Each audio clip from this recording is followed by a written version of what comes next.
I think that there's this magic called compounding interest, and that is where money makes money makes money. If you invest £100 every single month and are earning even 4% per annum on that, that money is growing every single year. And that's just magical.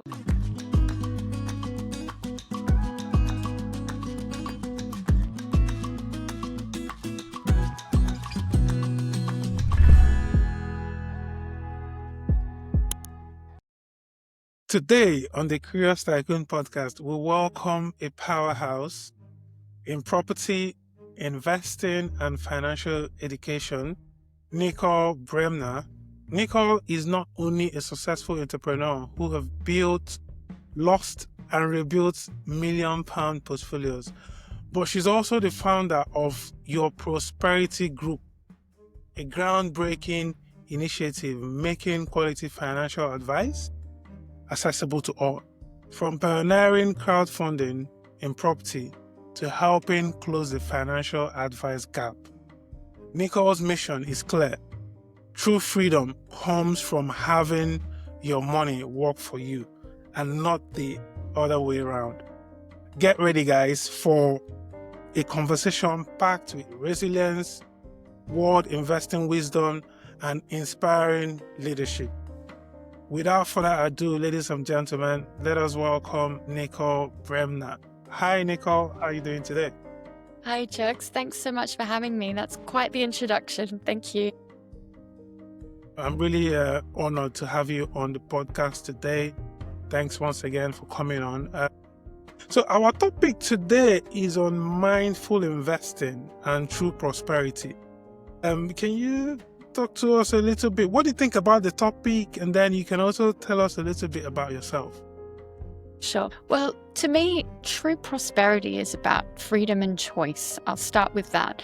And freedom and choice and true wealth is about having the freedom to be where you want to be at the time that you want to be and at the place that you want to be, and have the ability to buy what you need in that point of time. And that to me is true freedom and true wealth as well. I don't subscribe to the fact that you need to be a multimillionaire. I think that you can get by with a lot less and have a really prosperous and happy life if you're content with what you've got. And so that to me, prosperity is just so much more than wealth. It's all about health as well. And that's what I'm very, very passionate about, is health and wealth and prosperity. The mindfulness is about just being very aware of what you are doing, when you are doing it, and how that impacts others. And just you don't want to be awful about what you do. You don't want to run all over people, trample people on your path. You want to be mindful of the decisions that you're making to get where you want to be. And perhaps it doesn't get you to be a top tycoon, I'm not sure.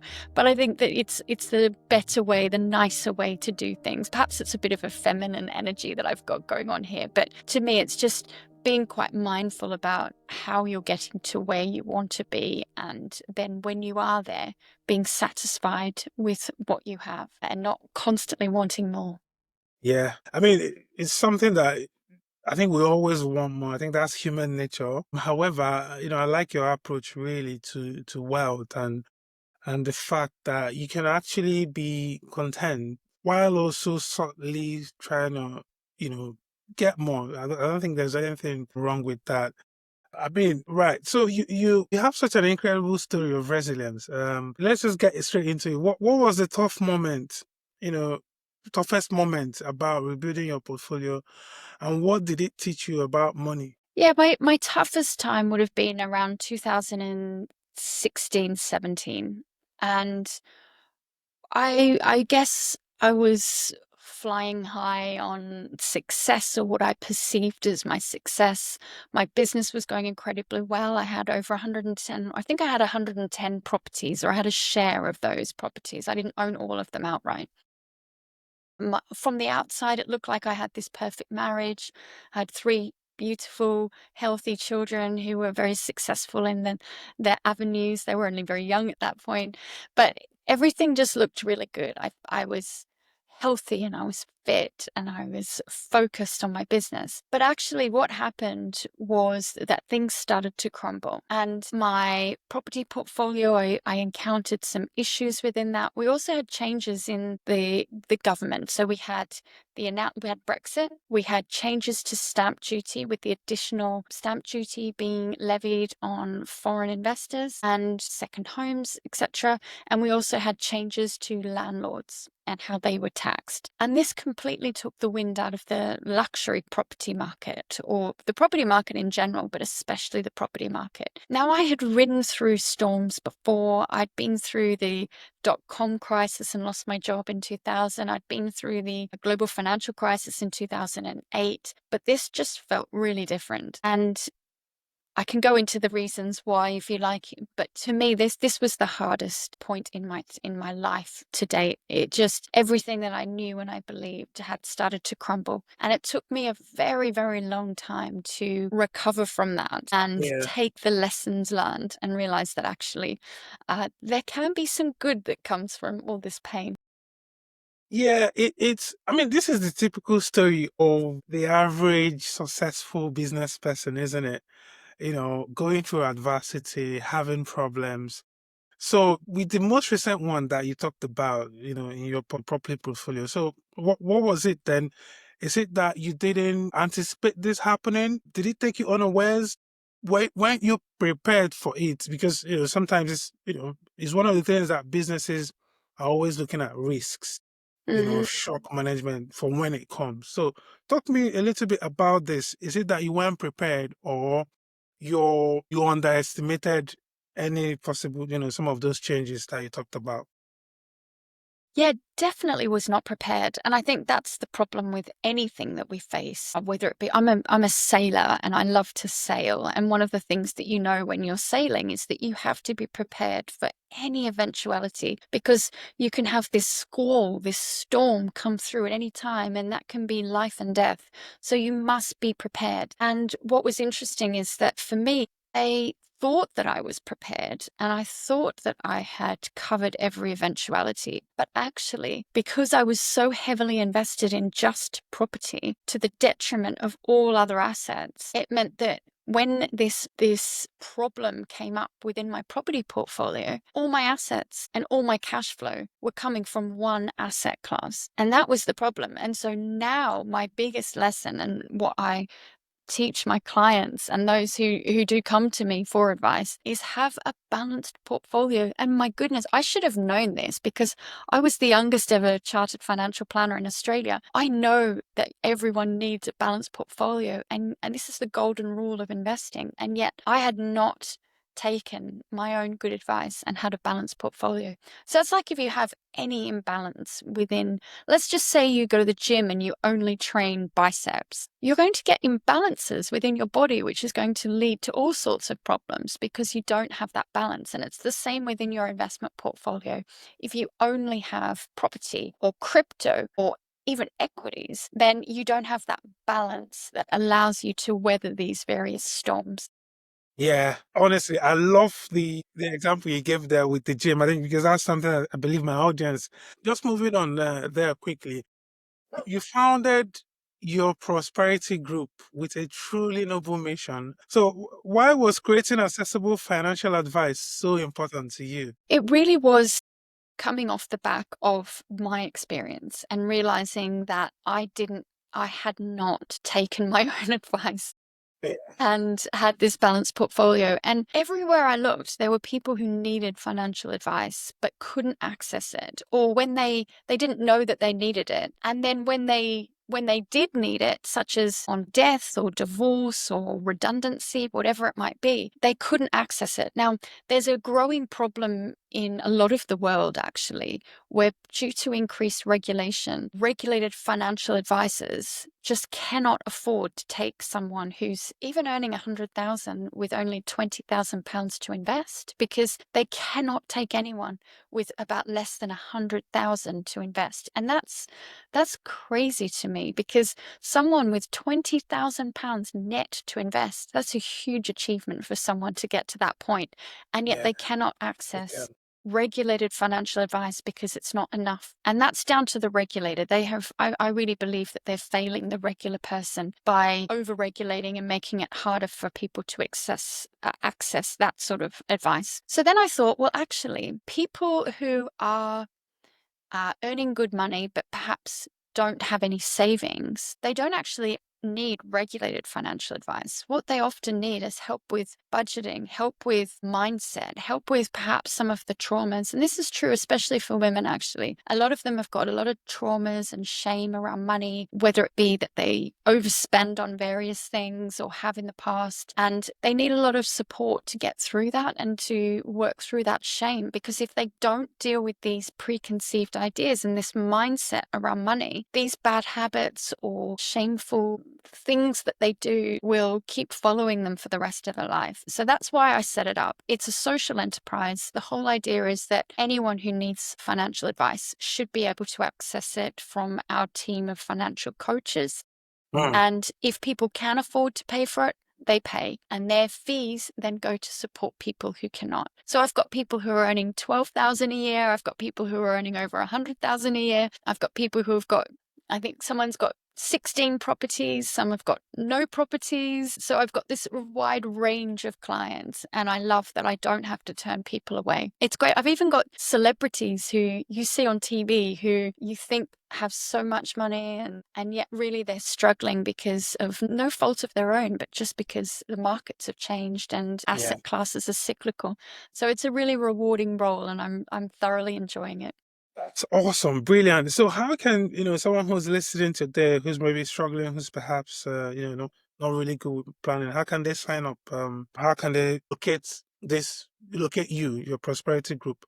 What's the website? Yes. Yeah. The website's a great place to start. It's yourprosperity.org.uk. My email is nicole@yourprosperity.org.uk. I'm very active on Instagram. That's my most active platform. Again, you can find me on LinkedIn as you did, Chuks. Yeah. I'm not very quick to respond to DMs on LinkedIn, as you know, so sorry about that. But yeah, I am on there, and so people can find me and That's all book a right. discovery call. Yeah, we're going to plug in, of course, the links, guys. So check Nicole out. The links are there. Just click and you will follow her anywhere: Instagram, LinkedIn, wherever else, the website as well, wherever else that you can find her. But moving on, people make a lot of mistakes when it comes to money. So your experience, what are the 3 biggest financial mistakes that people make early in their journey of building wealth? I think early in their journey is quite different to late. So you've asked for early, so I'll give you early. I think that there's this magic called compounding interest, and that is where money makes money makes money. If you invest £100 every single month and are earning even 4% per annum on that, that money is growing every single year. And that's just magical. Go online, look up compound interest calculators, and just play around with how much you can have at the end of a 20-year period or even a 5-year period, just by consistently investing or saving money. Again, that's the first one, is take advantage of compounding interest. It is magical. I think the second thing is delaying gratification and saving money. So rather than thinking that you need that new pair of trainers, or you have to go and get your nails done, or it's important to do all these things just to have that short-term dopamine hit that we so often crave, just delay that gratification and think about how much better you will feel if instead of that, I don't know, 35, 40 pounds per every 3 weeks to get your nails done, you invest that and you put that aside, and imagine how good you will feel when that grows to be something. I know my 16-year-old son went on a dopamine diet and quit all social media, and he's the most incredible saver, and that is because he's learned how to delay his gratification. My other son is not like that at all. He's a consumer. But yes, so that's number 2.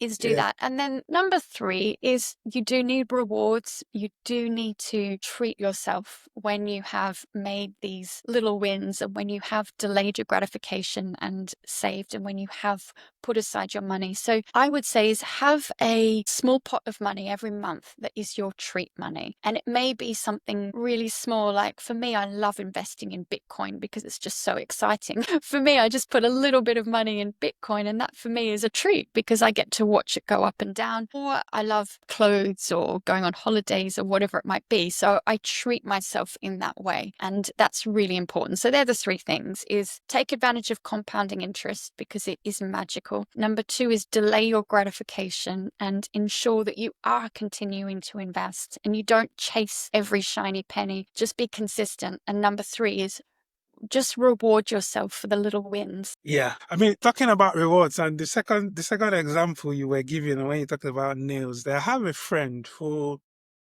I'm an accountant. I'm a chartered accountant, as you may probably know from my LinkedIn profile. And I have a friend who she makes her nails every 2 weeks, and she spends £70 on them. First I heard it, I was like, 70 quid on nails. I'm like, what? How is that even possible? I don't know. You'd know this better than myself. But then when I now asked her, how much do you save in a month from your salary and everything else? £100. That's what she saves. And it's not even consistent. It's just some months. So, and I was like, okay, now, you have to rethink some of these decisions, Yeah. And she's just a regular person. It's not like she's this big celebrity that people want to see or anything. I'm like, okay, and this is just nails. I don't even know about hair or makeup or all this. So guys, what I believe, Nicole, what you're trying to say today is, you need to plan, you need to look at long term, not just the moment. So that is really, really, this is really, really important, guys. Other things would be things like ISA, just to buttress these things a bit. Open an ISA account. It helps you to save a bit more than a regular And tax-free. Tax-free, exactly. Your regular savings, which they might probably tax your interest, or even a regular current account, which doesn't give you a dime extra. So those are some of the things, guys, that you need to have a look at. And of course, get in touch with Nicole for tailored advice. This is just a generic thing. If you want a tailored advice, if you want someone to have a look at your particular situation, of course, do get in touch with your prosperity group today. Check it out in the link below. You've been a pioneer in property crowdfunding. What lessons can entrepreneurs today learn from your experience breaking new ground in that space? First of all, what is property crowdfunding, and then what are the lessons that people can learn from this space? Sure. To answer that, I'll take you back a little bit. So when I first started investing in property, I also started speaking at many events, and people all wanted to invest in my property investments. I was really worried about taking on investment because collective investment schemes are illegal. I cannot go on Facebook and say, hey, I want to raise £100,000. Can you invest with me? And take all that money, pool it together and invest in a property. It's illegal. It's according to the Financial Services. The FCA, yes. Financial Conduct Authority. Yeah. It's illegal. And so I was very wary of doing this. Now, property crowdfunding allows you raise money in a regulated manner from the FCA, regulated by the FCA. And that really appealed to me because I thought, right, here is a way that I can allow people with as little as £500 invest in these big property developments that we were doing, or not big, but big-ish, that were normally only open to larger developers. And I felt really passionate about this. I felt like it was democratizing our property development. So yeah, it all went really well. We raised 0.43 million. Some of that money was raised in minutes. It just really, really did go quickly. This was over 2015-16, just before those tax changes to property. And it was a different time and a different market. And it was really good. Unfortunately, there were some issues within my property portfolio I won't go into now because they're subject to some legal act. But I still believe that it can be a very good way of people to invest a small amount of money into property. And like I said before, I enjoy investing just a little bit in crypto. And I'm talking about less than 1% of my whole portfolio is invested. So very, very small amount. The reason is because I look at the headlines on my phone, I follow it, I'm interested in it. The same with investing in a property development via crowdfunding. And I think there's probably only 1 or 2 platforms left in the UK that you can do that with. But you can invest £500 and it gives you a front seat to that development. And you get to watch the progress, you get to have conversations with the developer, and you get to learn. And for me, that's really interesting that you can invest and learn. There are also innovative finance ISAs, if ISAs they're called, which you can invest some money via these if ISAs, as you mentioned before, Chuks, and that will allow you to have that income tax or the income and gains tax free within those ISA wrappers. So again, it's interesting.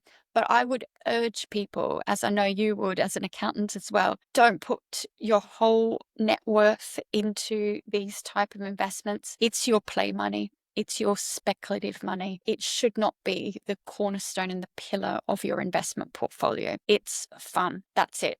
So yeah, that's sort of my take on property crowdfunding. I'm very proud that I was at the forefront of that industry. It taught me so much about dealing with shareholders and dealing with fundraising and creating pitch decks and understanding all of that process. And I'm really glad that I went through it.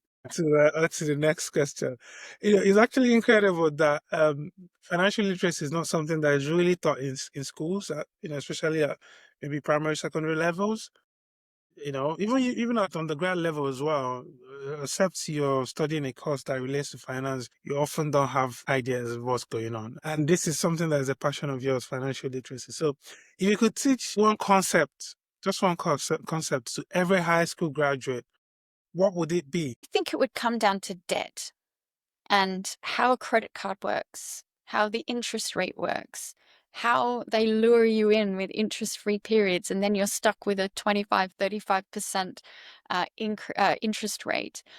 Mortgages, how mortgages work, how they can be a very good tool, but they can also be a very dangerous weapon. So I would love to teach people about debt. I don't think that they understand that properly. And I remember when my stepson, when his girlfriend went off to university and she had a house share, these were people that they were intelligent or young people that had got into university, but one of them didn't understand how rent worked and how to split the bills and how they were going to have their utilities and split those between them.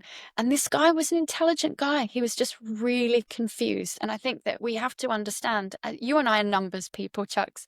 So I think we have to understand that not everyone is a numbers person. There are people who these things just do not come naturally to them. And they're the people that need additional support just to understand these basics. It really is personal finance 101. And I've really enjoyed going through that process with my own children who are now all teenagers. They're 13, nearly 14, nearly 16 and 17. And it's just been really interesting educating them and them also taking a lead role in educating themselves about trading and investment. And one thing that really works is a Go Henry card. And having this Go Henry card that you can top up for your children, they can learn. There's an education piece on Go Henry where every time you do different modules, the children can earn, say, P or something for learning these different modules. And it will teach them about compound interest and all sorts of various things. So I think just having that from a very young age and educating them on all of these basics is really, really important. And I've loved that with my own children. Yeah, very fantastic. It's incredible. I saw a video on X on Twitter sometime just recently actually, where a dad was teaching two young kids, probably not up to 9, 10. He just made a little table of assets, liabilities, and he was talking about things like that. Very important. He was talking about cars, all these things. What is an asset? What is a liability? Just trying to explain to them, okay, yeah, a car can be an asset. It can also be a liability. So basically, he broke it down in the simplest form. Yeah. Anything that puts money in your pocket is an asset. Anything that takes out money is a liability, which in that sense, you can see how one thing can be in both sides, right? Yeah.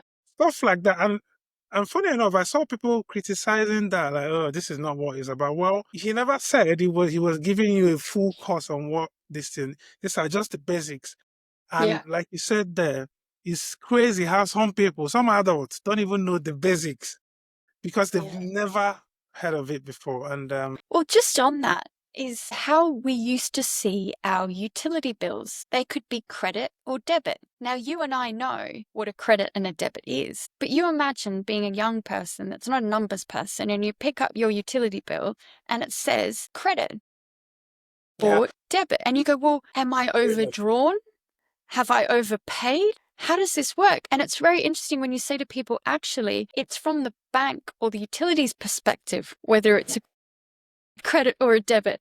Yeah. And trying to get that across to people, and they go, okay, Mm. I think I understand. And that's why Octopus Energy is really good, because now when you get your utility bill, it's either a positive number or a negative. There's either and that way you can tell where if it's a positive number, you've overpaid. If it's a negative number, you've Mm. underpaid. And that's much easier than having credit and debit, CR or DR, next to your number. So I think these things are important for Very, literacy and very education. important. Yeah, especially, in the world that we live in now where, things are getting tougher and tougher and tougher.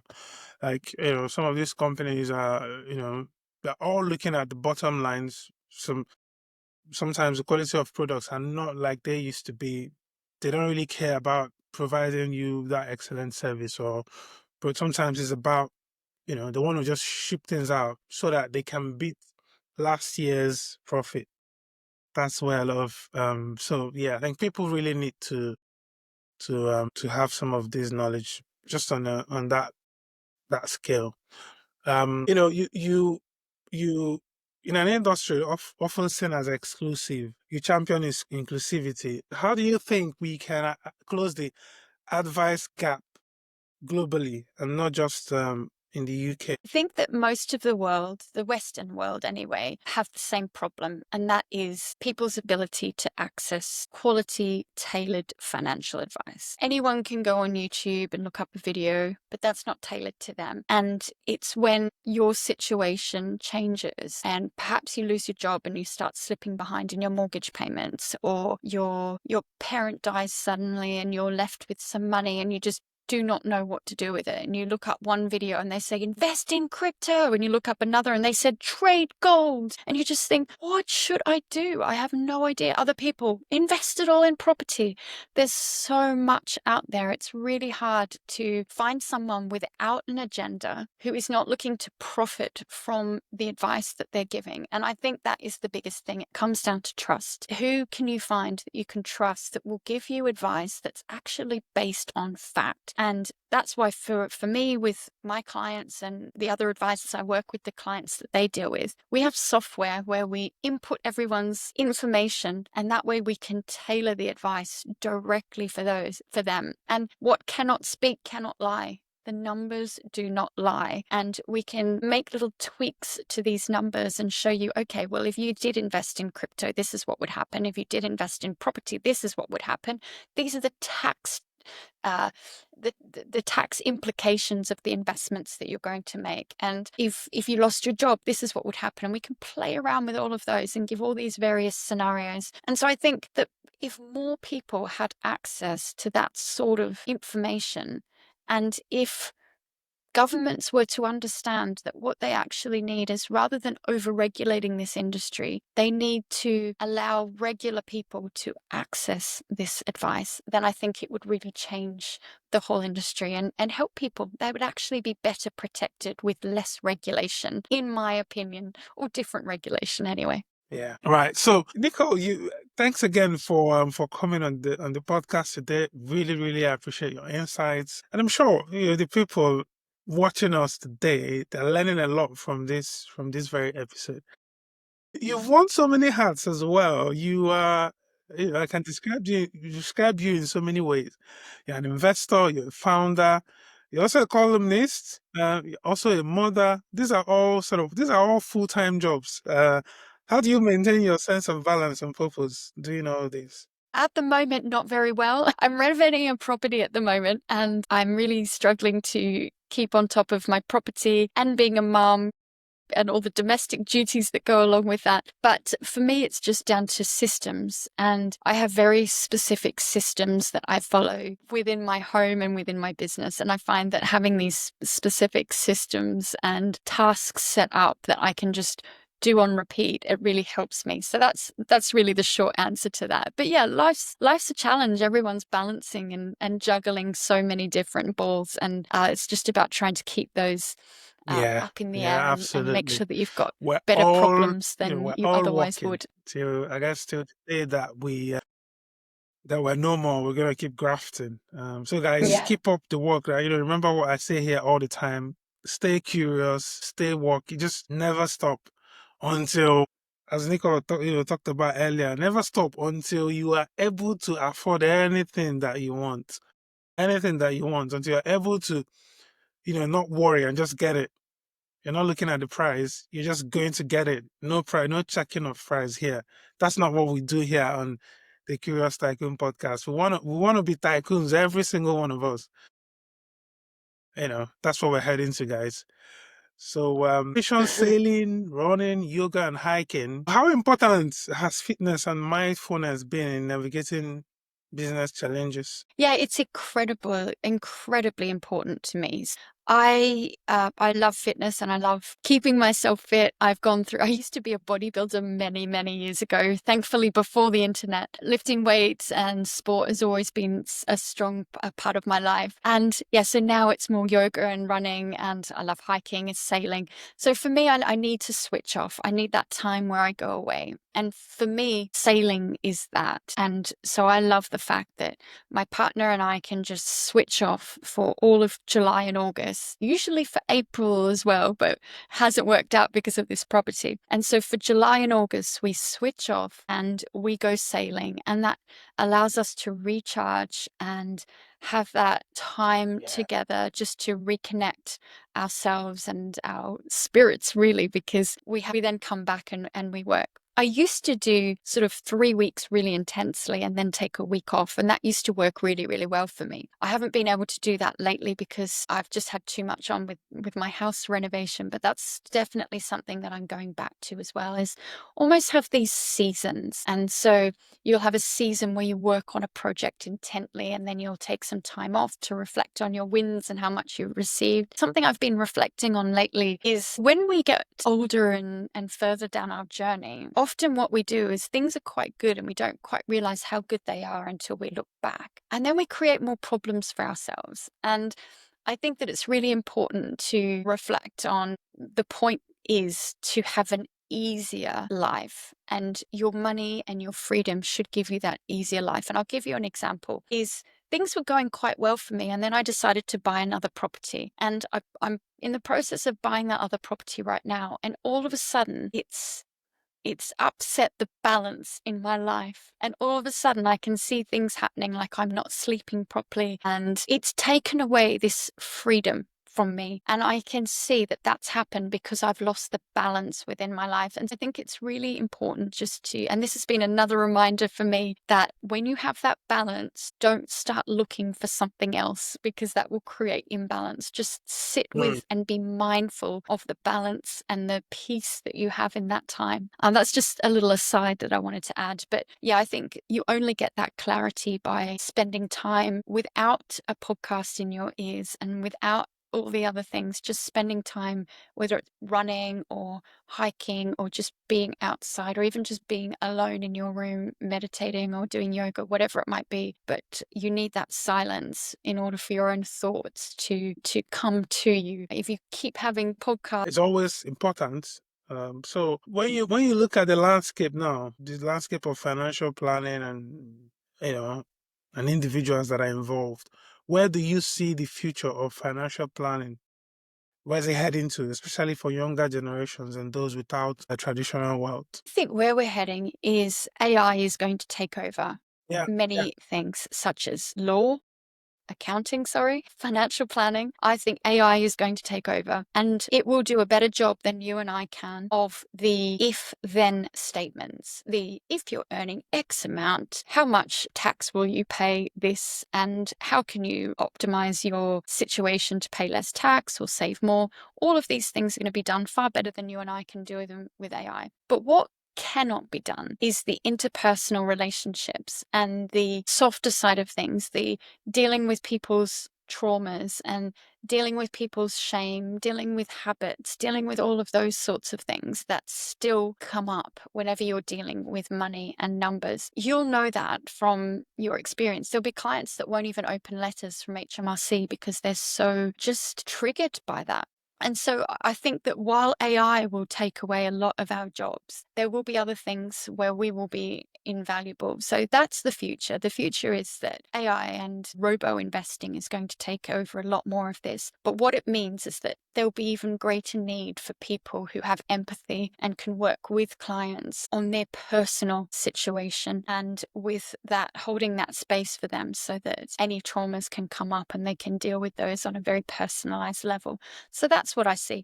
I'm hoping that the FCA comes up with a light version of regulation so that more people can access the financial advice. And yeah, for me, I'm just looking to grow your prosperity and bring on more coaches, bring on more clients, and just ensure that everyone who needs financial advice has access to I mean, I do agree with you 100%. I think it's something we saw a few years ago anyway. You're right. These days, a lot of the repetitive tasks are obviously going to be taken over.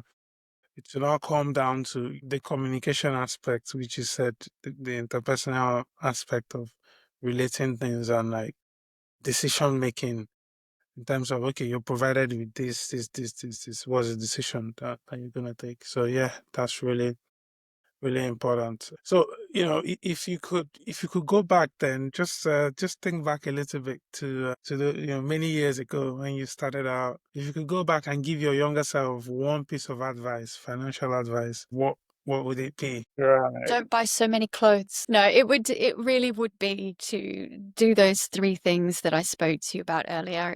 That is the compound interest, just save, delay that gratification, and also not to get into so much debt and personal debt, because personal debt's dangerous, credit card debt, all those sorts of things. And I wish that I'd done that. So awesome. Save, delay that gratification. Right. So we're at the end. Just before we get your sort of final thoughts, we've got a quick fire round. So you just have to, this one is going to be rapid and fast. What one book would you recommend to everyone on finance about money? Well, actually, one I recommend on business is actually The Key Person of Influence by Daniel Priestley. I've got a lot of time for Daniel. He does some brilliant things for entrepreneurs. And I think that he's got a lot to say about business and if you are entrepreneurially minded. So that's one. And then, of course, I've got my own book coming out soon called Bricked It: How Not to Lose Millions in Property. And again, I think that it's a brilliant book that everyone who is looking to invest should read, because it does talk about how not to obviously overinvest we're going to have in any links one asset class. To everything, so you can tell us as much detail as possible what you want the people to see, because what I want here is for my listeners to learn. That's what we're doing here. You sail a lot. So what's the dream place that you want to sail to? Well, Greece is amazing. We've spent 4 summers now sailing around Greece, and the islands are incredible. Every island is so different. The food in Greece is amazing. So I'm really enjoying Greece. And then I'd love to sail a little further afield and go to Southeast Asia and explore a lot of the islands around Southeast Asia. And the Baltics, go up north, and the cold. Awesome.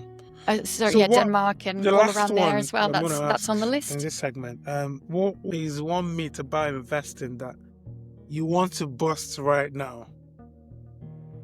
What's that myth about investing? The one myth, I think that you should go all in on one asset. That's absolutely not what anyone should do. There is no such thing as a get-rich-quick scheme. Awesome. You need That's a something, balanced I've portfolio. had a lot of guests come on and say something very similar. And that's also the advice that I give people who also come to me for anything. I think diversifying is very important. Very important, guys. There's a way to get around that, actually, very quickly.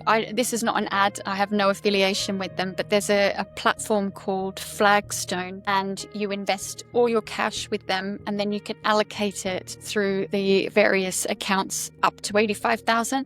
So you've got one account, but you can have multiple accounts that are up to the 85,000. In that way, you're protected by the FSCS scheme. Like you talked about your new book, if you want to maybe portray a bit about it. Yeah, sure. So 3 things. I've got a podcast as well. It's called the Prosperity Podcast. So look that up. Look up Prosperity Podcast, Nicole Bremner, and you'll find it wherever you listen to podcasts. I release twice a week. One is usually an interview, and the second one is just a roundup of what's happened. It's called This Week in Wealth, and it's a roundup of the news and markets for that week. So that's the first thing. Secondly, I've got my book coming out. It's called my second book. I released my first book in 2017.